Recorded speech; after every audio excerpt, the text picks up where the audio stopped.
Visor País a través del venezolanotv.com.be y a través de aporrea.org también es retransmitido. Al día siguiente pueden buscar en la parrilla del venezolanotv.com.be. Nuestro programa está saliendo todos los martes a las 8 de la noche. Hoy vamos a dedicarle el tema de la editorial de este Visor País al asunto del arco minero. Recientemente el presidente Maduro firma unas cartas de intención con una serie de empresas en el marco del decreto del arco minero que compromete el 12% del territorio venezolano y compromete también de manera determinante la soberanía nacional. Estos convenios se firman además sobre una ley habilitante, una ley en el marco de la ley habilitante promulgada por el presidente Maduro en relación con las zonas especiales de desarrollo económico. Y estas zonas especiales de desarrollo económico ya veníamos observando y criticando su contenido porque era exactamente el piso sobre el cual determinados territorios podían tener un paralelismo legal, incluso constitucional, para poder generar desarrollo económico. Fue el primer paso que dio el gobierno del presidente Maduro para adelantar el hecho de que se podía entregar la soberanía de manera legal, entre comillas, y constitucional. Ahora, con el decreto del arco minero y los convenios que concretan ese decreto del arco minero, comprendemos todo el proceso de manera absolutamente concreta. Todas estas empresas transnacionales que firman convenio con Venezuela van a tener la posibilidad de generar territorios con marcos legales desde el punto de vista del trabajo, desde el punto de vista de las sanciones, desde el punto de vista ambiental y desde el punto de vista de la soberanía totalmente en paralelo, una cosa que va en contramarcha a cualquier principio constitucional. Y sin embargo, nos siguen cambiando oro por espejitos. Vamos a ver la información que nos publica Globovisión y dice: Maduro decreta 60% de recursos del arco minero para las misiones. Esto, por supuesto, es específicamente el cambio de los espejitos por el oro, literalmente por el oro. Porque al final nos están ofreciendo la posibilidad de que los recursos sean orientados hacia las políticas sociales, pero el asunto es que la ley que establece, el decreto, ley que establece el hecho de estas zonas especiales, genera una libertad absoluta en relación con los parámetros de pago de impuestos, de lo que no está muy clara la figura de estas empresas aparentemente mixtas, según lo que anuncia el presidente Maduro, pero que al final, bajo este marco de la ley especial de zonas para el desarrollo económico, pues no necesariamente tienen que ser unas proporciones tal como se conceptualizaron las empresas mixtas establecidas por el presidente Chávez, pero además, insisto, tampoco tienen que generar el pago ni regalías establecidos por la ley del caso en función de la explotación mineral que se va a desarrollar en ese sentido. Eso solamente en ese ámbito. Entonces no sabemos cuánto va a ser ese 60%. Nos ofrecen un 60% de nada, porque además los primeros años de instalación de estas empresas no van a pagar absolutamente nada, porque va a ser unos años sobre los cuales la inversión que deberán desarrollar, por el contrario, debe ser lógicamente facilitado por el gobierno y no habrá de inmediato extracción para la posibilidad de obtener recursos de manera inmediata. Lo que sí se va a poder hacer es generar y emitir una cantidad de bonos con respaldo de eso que se va a extraer.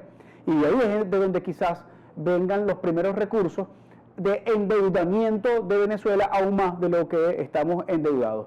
Y seguiremos entonces multiplicando la dependencia y la crisis, porque además la extracción de materia prima, tal como está concebida, no tiene ninguna política aguas abajo del procesamiento del coltán, del oro, del diamante, sino que estas empresas van a venir a extraer, sacar, expoliar nuestros territorios, tal como se originó el proceso de explotación del petróleo, que durante casi un siglo fue precisamente el enriquecimiento absoluto de otros países y de otras empresas transnacionales y el empobrecimiento de nuestra economía como consecuencia de la dependencia del petróleo, eliminando la posibilidad del desarrollo del café, del desarrollo del cacao, del desarrollo en general de la industria venezolana, tanto en alimentos como también en las otras potencialidades que tiene nuestro país en ese sentido. Repetimos nuevamente la política del rentismo petrolero. seguimos afectando además el modelo y profundizando el modelo que nos ha traído a esta crisis. Y además de eso, les vamos a pagar. Vamos a ver esta noticia de Aporrea vinculada con este tema. Nos dice Aporrea, se les pagarán 600 millones antes del 31 de octubre. Venezuela indemnizará a Gold Resource por 759 millones y conformará empresa mixta tras acuerdo del arco minero. Qué bárbaro, en verdad. Qué bárbaro. O sea, además, a estas empresas, como esta empresa canadiense, vamos a tener que pagarle para que se instale aquí, acá. Esa empresa fue demandada y expulsada de Venezuela por parte del presidente Chávez. Y el presidente Maduro, en un evidente giro que va en contravía del legado del presidente Chávez, no solamente la trae, sino que además le va a pagar la deuda que había demandado Chávez no pagar como consecuencia de toda la explotación que había desarrollado esta empresa de manera indebida en nuestro territorio. Esta empresa además ha sido expulsada de muchísimos países. Es más, ni siquiera el gobierno de Canadá quiere a esta empresa. Pero sin embargo nosotros le damos aquí los brazos abiertos y además decimos que hemos arreglado cariñosa y amistosamente un conflicto que gracias a Chávez se pudo arreglar porque él lo generó. No, Chávez no lo generó una empresa como la Gold Resource que explotó totalmente nuestro territorio y sobre eso dejó una amplia devastación ecológica. Y sin embargo hoy la traemos, le entregamos nuevamente nuestra soberanía y sobre eso además también le tenemos que pagar. Si no tenemos dinero para las medicinas, ¿cómo le vamos a pagar a esta empresa 600 millones de dólares antes de octubre? Es una cosa verdaderamente ridícula, irrisoria. Claro, se dice que como van a traer inversión y como van a tener recursos recientes, pues se compensará con eso, pero la verdad es que vamos a tener que pagarle para que vengan a explotarnos y violar nuestra soberanía. Definitivamente lo del arco minero no tiene ninguna explicación. Y no es que la minería no deba desarrollarse. Esto también es importante hacerlo. No, la oposición a esta medida no es una oposición por oposición misma. El problema es que en la magnitud que se va a desarrollar esta política, lo que va a generar es el desastre de la desaparición de las cabeceras de los ríos y como consecuencia de eso, si no tuvimos agua hace poco, imagínense dentro de unos meses qué va a suceder. Vamos a dejar este tema hasta acá, pero le vamos a hacer profundo seguimiento, porque esto pica y se extiende. Hay una demanda interpuesta en el Tribunal Supremo de Justicia anulada, que fue aprobada, y hay unas medidas cautelares que deben ser, sobre las cuales se debe someter el gobierno y no le están prestando atención, y de eso vamos a tener información seguramente la semana que viene. Vamos a hacer una pausa respectiva. En el próximo segmento analizamos algunas noticias que rompen el celofán de la información en la actualidad.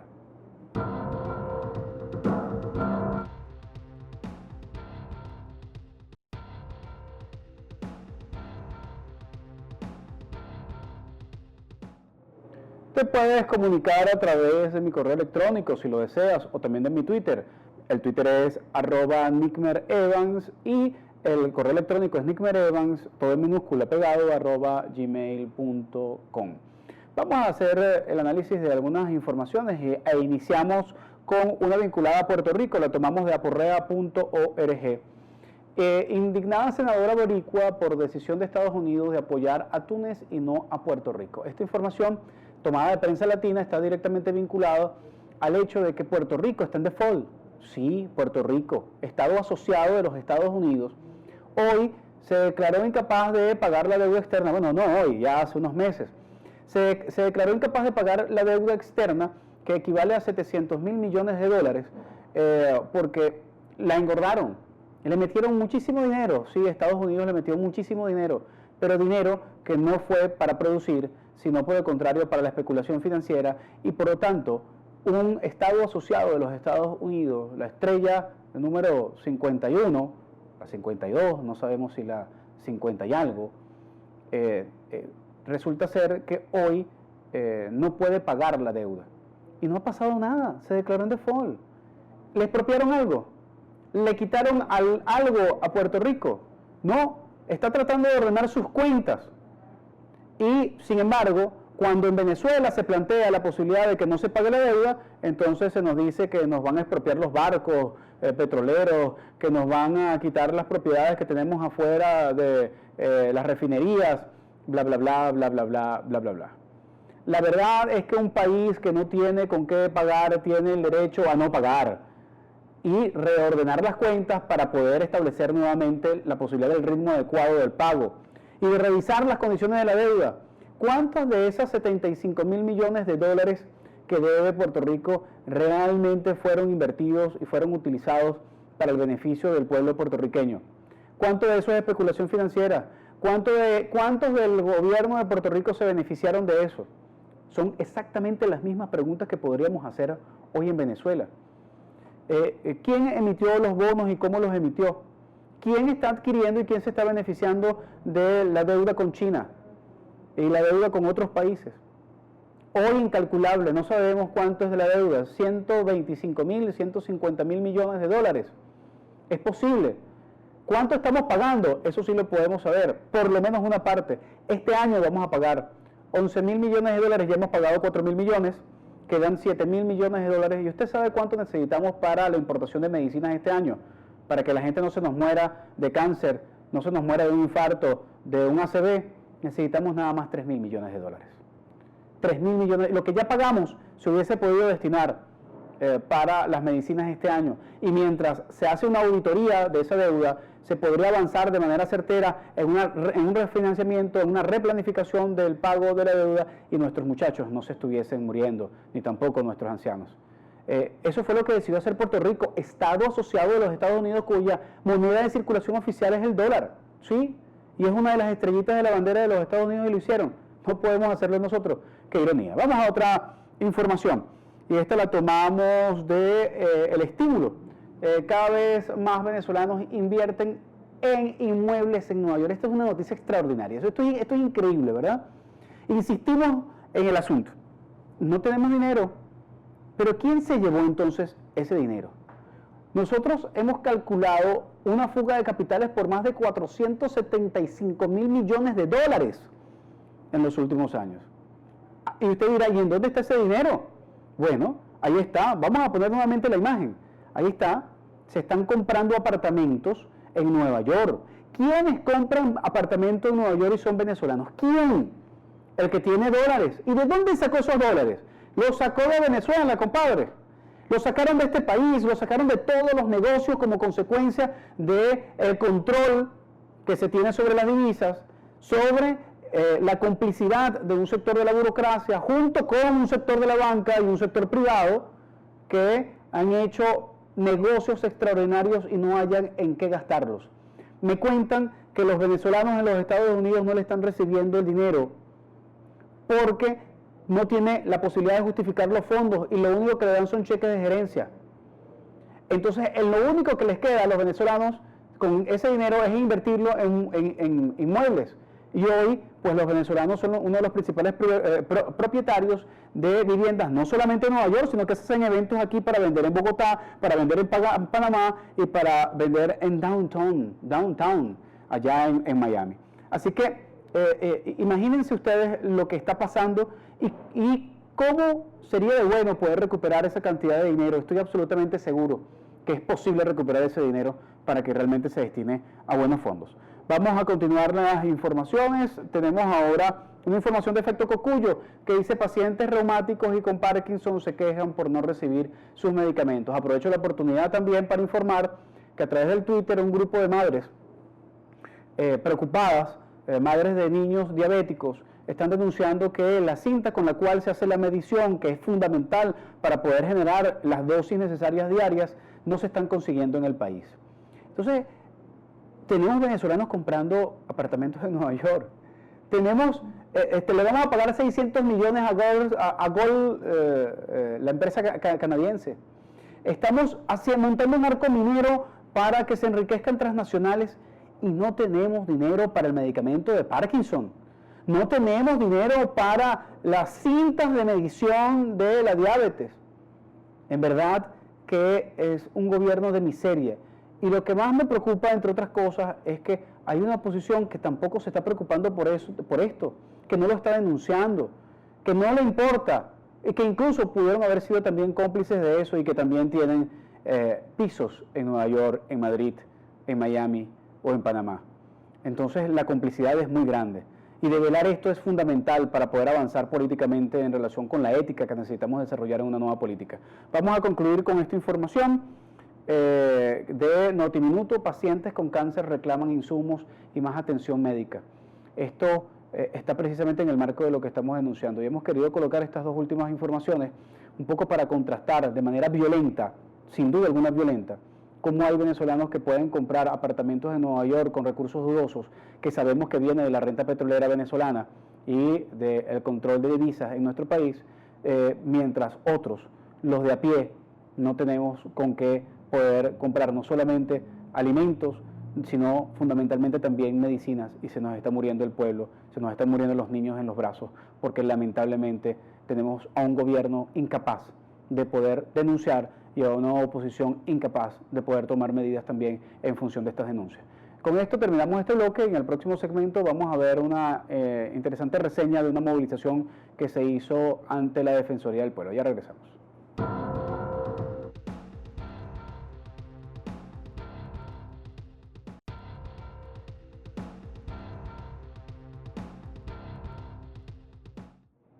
La plataforma del Pueblo en Lucha y el Chavismo Crítico hizo una movilización de manera reciente a la Defensoría del Pueblo. Fue acompañado por una serie de organizaciones que forman parte de esta plataforma, entre las cuales está Marea Socialista y está también la gente que ha lanzado la plataforma por la defensa de la Constitución. Vamos a ver un trabajo hecho por Contrapunto, que parece bastante interesante, que hace una síntesis de las intervenciones, en donde tuvimos la oportunidad también de estar presentes junto con el profesor Navarro, Héctor Navarro, y sobre eso haremos un breve análisis de esta movilización en contra del hambre, en contra del desabastecimiento de las medicinas y la necesidad hoy de que se mueva, de la movilización y organización de la gente para luchar contra este flagelo que lamentablemente es consecuencia de un gobierno ineficaz, inepto y mediocre. Y yo me he sentido convocado a unirme a esta convocatoria, más allá de que hemos realizado algunos intentos con la Defensoría del Pueblo y con el Consejo Moral Republicano en otras oportunidades, y las respuestas no han sido en absoluto satisfactorias, y son interrogantes acerca de qué pasa con los corruptos, señalados por el pueblo, señalados por todo el mundo como culpables. Al contrario, en lugar de castigo, a veces reciben hasta ascensos militares, promociones, etcétera, etcétera. No estamos señalando directamente que ellos son los culpables, pero creemos que deben ser investigados y que como consecuencia de esa investigación sometidos a juicio el que deba ser sometido a juicio, y castigado el que deba ser castigado, y premiado el que deba ser premiado si lo ha hecho muy bien. Yo me remito a unas declaraciones que están en los medios en diciembre del año 2013, dichas por el propio presidente de la República, Nicolás Maduro. Aquí se robaron unos ladrones entre 20.000 y 60.000 millones de dólares. Lo dijo Nicolás Maduro. ¿Ha habido respuesta a esa presidente denuncia? Maduro. Esa denuncia hay que llevarla a la Fiscalía. En Fiscalía me dijeron que todavía no había llegado la denuncia. Hay que llevarla a la Fiscalía. Usted tiene la responsabilidad de mandar a investigar esa denuncia y que estamos hablando de 3 años después, de esa denuncia debía haber algún resultado. Profesor, con respecto a que usted dice las premiaciones que hace el gobierno, el ministro actual Reverol, él está siendo investigado por el FBI, o está siendo solicitado por el FBI. ¿Usted cree que sea muy bien visto esto en el exterior? Bueno, primero, yo no voy a confiar en ninguna investigación que haga el FBI ni que haga la CIA, por supuesto, porque de esa cabulla tenemos un gran rollo. La investigación tiene que hacerse en Venezuela, con las leyes venezolanas y jugada a través de los mecanismos de las instituciones que en Venezuela existen para eso. ¿El revocatorio? ¿Perdón? Respecto al revocatorio, muy importante esa. Mira, si a mí me preguntan en este momento, ¿usted firmará por el revocatorio? Yo diría, yo no voy a firmar por el revocatorio en este momento. Hoy yo no firmaría por el revocatorio. Ahora, lo que creo y lo que hemos planteado, varios que fuimos a llevar la carta al CNE, es que el revocatorio fue una figura que metió Chávez en esta Constitución. Más aún, ese revocatorio, esa figura del revocatorio, utilizada políticamente como la supo utilizar Hugo Chávez, a pesar de la trampa que hizo la derecha siempre es tramposa, a pesar de la trampa que hizo la derecha, Hugo Chávez salió victorioso políticamente, supo manejar la situación políticamente, porque es una figura de la revolución, él no podía negarse a satisfacer las demandas que la propia revolución ha puesto. Ahora, lo que decimos nosotros es que es una violación de la Constitución, tanto hacer trampa, firmas falsas, poner muertos a firmar, etc. Eso es tanto una violación de la Constitución como usar algún subterfugio legal para que no se haga el revocatorio. Hemos decidido, algunos de ellos, encontrarnos aquí al frente de la Defensoría con el fin de iniciar todo un proceso de organización, todo un proceso de agitación, todo un proceso de movilización en función de la necesidad de la defensa de los derechos de la Constitución. No solamente es la plataforma por la defensa del derecho de la Constitución bolivariana, es también el chavismo crítico y la defensa de la alimentación, es también el acceso a las medicinas, que lamentablemente hoy vive en nuestro país, y todos aquellos que hoy están en la cola pueden sentirse de alguna u otra manera su voz reflejada en lo que vamos a hacer hoy, que es la entrega de un documento a la Defensoría del Pueblo, con el fin de que las instituciones empiecen a pronunciarse sobre los padeceres reales de la gente y no solamente sobre los intereses de la burocracia ni los intereses de la Mesa de la Unidad Democrática. Ya está la constancia de activación del 20% de las rúbricas desde María Socialista y los disidentes del Partido Socialista Unido de Venezuela. ¿Qué esperan para esta etapa? Mira, nosotros lo que esperamos fundamentalmente es que haya un respeto al procedimiento que está establecido para la activación del referéndum revocatorio. Como nos hemos pronunciado claramente en este sentido, nosotros estamos en la defensa del derecho del referéndum revocatorio. Quienes tienen que recoger la firma son aquellos solicitantes. Quienes tienen que activar y velar efectivamente porque todo el procedimiento se dé son las instituciones y por supuesto los solicitantes. Nosotros lo que hemos hecho desde la Marea Socialista, desde la Plataforma por la Defensa de la Constitución y los diversos espacios críticos dentro del chavismo crítico es fundamentalmente presionar en función de que el derecho que está establecido en la Constitución como es el referéndum revocatorio se defienda y se articula y se dé tal como está establecido en la Constitución, porque todo lo demás sería violatorio de los principios constitucionales. Hay cambios en el gabinete, ¿no tienen expectativas respecto a estos cambios que ha anunciado el presidente Maduro? Lamentablemente el asunto no es poner la carreta por delante de los caballos. Cambiar a las personas no necesariamente implica cambiar el rumbo o rectificar el proyecto que hoy lamentablemente está desorientado. En ese sentido, esperamos quizás, ojalá, que aquellos que han sido designados puedan de alguna u otra manera aportar en función de esta reorientación, pero hemos visto cambios de este tipo que lamentablemente no han dado resultados, sino que han profundizado el problema como lo estamos viviendo hoy en día.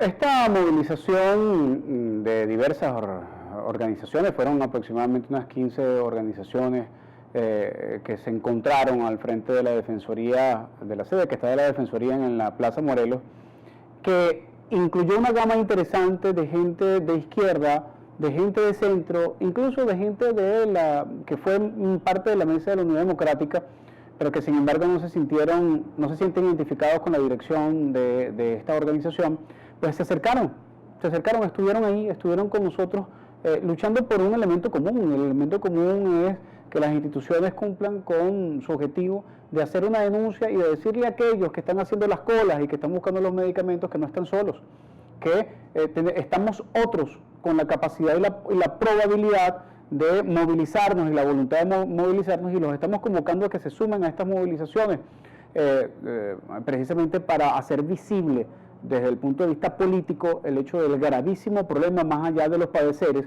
que podemos nosotros recoger de manera permanente a través de las redes sociales o a través de nuestros conocidos, a través de nuestro entorno. Es la necesidad de generar una matriz de opinión adecuada en función de la búsqueda de solución también de estos problemas que son urgentes. Con esto hemos concluido Visor País por esta semana. Les invitamos entonces a sintonizarnos a través de elvenezolanotv.com.be todos los martes a las 8 de la noche, y también pueden verlo retransmitido a través del portal aporrea.org. Un abrazo del tamaño de la patria grande.